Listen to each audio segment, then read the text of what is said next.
Hi everybody and welcome to another episode of Inside the Den presented by Serra Ford, Rochester Hills. I'm Patty Cesarini and today I'm sitting down with Cecil Barone, a member of our baseball team. Cecil, thanks so much for sitting down with me today. No, thank you for having me. Of course.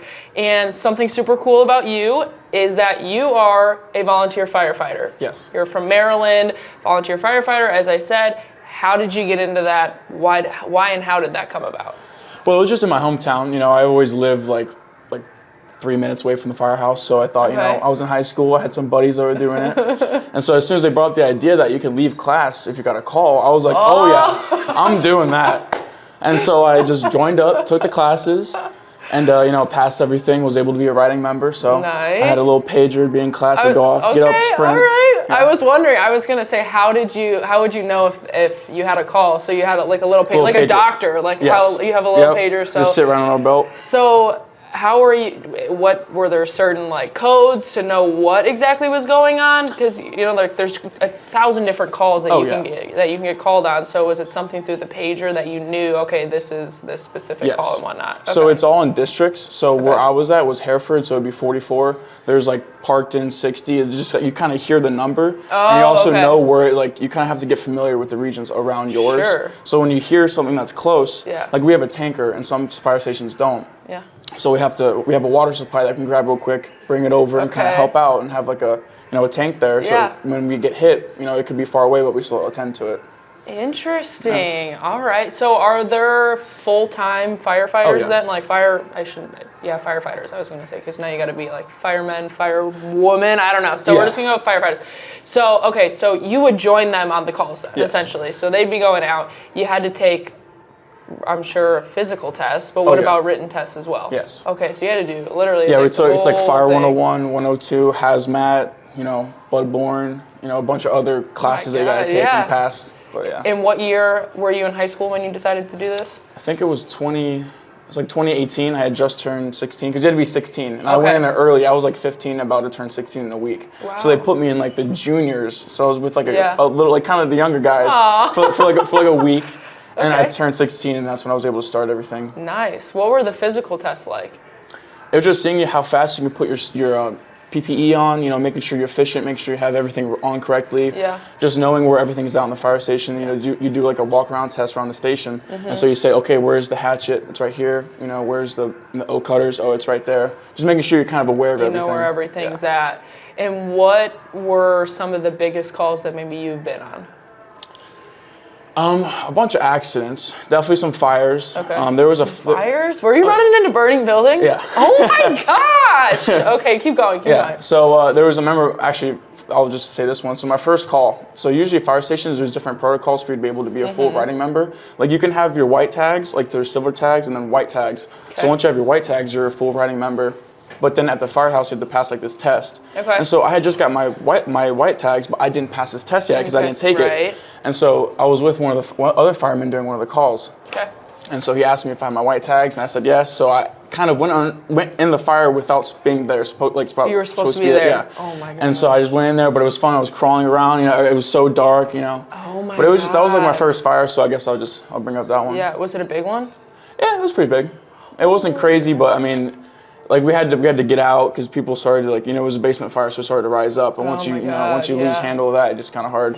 You kind of hit it from the outside. I mean, how do you? So obviously, yes, there's the physical training, but then are there any sort of? And this might be a stupid question, but some sort of simulations or something like that, so you know that when you're running into the burning building, what you're supposed to be doing. Yes. So that's what they teach in Fire 101. So they actually have a burn building where they put a bunch of hay and a bunch of other stuff and they put you in it. They show you how hot it's going to be, you know, how sweaty you're going to get. And just kind of, you know, get you familiar with the environment. And you even do tests where you go through, you know, mazes and try to put out the fire and you find your way back in and way back out. And it's intense. You know, you're breathing from a bottle, you know, you're getting used to that too. I used to be a little bit claustrophobic at first. And I would kind of, you know, because knowing I'm, you know, only getting air from this little tank. From a tank that's on your back. And those things are heavy too. Like, I don't think people understand the amount of equipment, not only from like what you're wearing, but also the tank that's on your back. Yeah. The helmets are ridiculously heavy too. Like your head, if you don't have a strong neck, your head's kind of bobbing all over the place. Wow, that is so neat. And you got to miss class. Yes. I don't know if we should be promoting that. Miss but class, like, come back in class smelling like smoke, being all dirty. Yeah, all full of soot and stuff.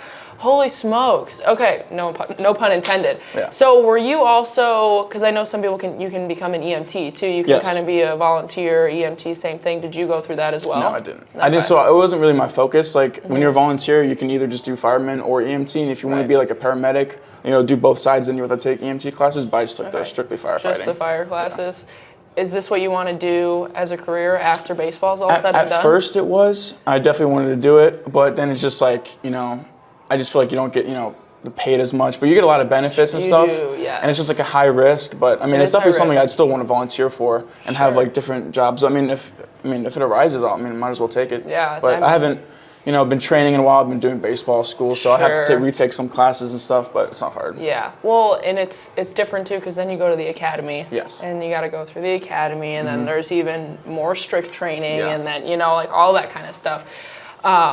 But that is so cool. Have you thought about being a paramedic? Honestly, not really. No? It's kind of, sometimes it's a little nerve-wracking, going to call someone have a heart attack, having to do CPR. Sometimes it kind of makes your heart race a little bit, and it's like, do I really want to keep doing this? No, literally. But it's still a good skill to know and still have. Oh, for sure. And I'm sure you probably know all the CPR protocol, Yes. all that kind of stuff, But it is so, it's so different too, because I know as a medic, you're going out on every single call, whether you're with the engine or you're with, what's the other one? Oh my God, why am I drawing a blank? The ladder truck. So you got the engine and the ladder truck, like whether or not, no matter the call, and even it sucked too. So my dad was a fireman, so this is how kind of like I know a little bit. Gotcha. So he's always said you wanted to work the ladder truck because the ladder truck only went out when there were actual fires. You hated working on the engine because you're going out with the medics on everything. And I was like, ugh, that would kind of stink too. Yeah. So you were really working on any calls, whether it was fire related or anything, then, right? A lot of accidents? We had like a SUV, like a small, just little SUV that was for like our AMT stuff. So we'd always aid because we had an AMT right down the street. So we just kind of aided them whenever they needed us. But. And where did you go? Did you drive yourself, or are you in this little van? Well, I had some friends that I would just run to their car and hop in their car, and then I got my own car, and I was able to do it myself. And then you were able to drive yourself. And sometimes, if no one was there, I'd just fully sprint to the firehouse because it was like a little town, the firehouse, high school, my house, so it was just kind of right there, so it was kind of easy. So you get the call, you have to go to the firehouse and get all suited up essentially, and then you're blasting over to wherever the site is. Wow, that is so cool. Yeah. Well, I appreciate you coming out here, sitting down, chit-chat with me, and sharing your story, because that's really sweet. I really appreciate it, so thank you so much. Thank you for having me. And that is it for this edition of Inside the Den, presented by Serra Ford Rochester Hills, and we will see you next time.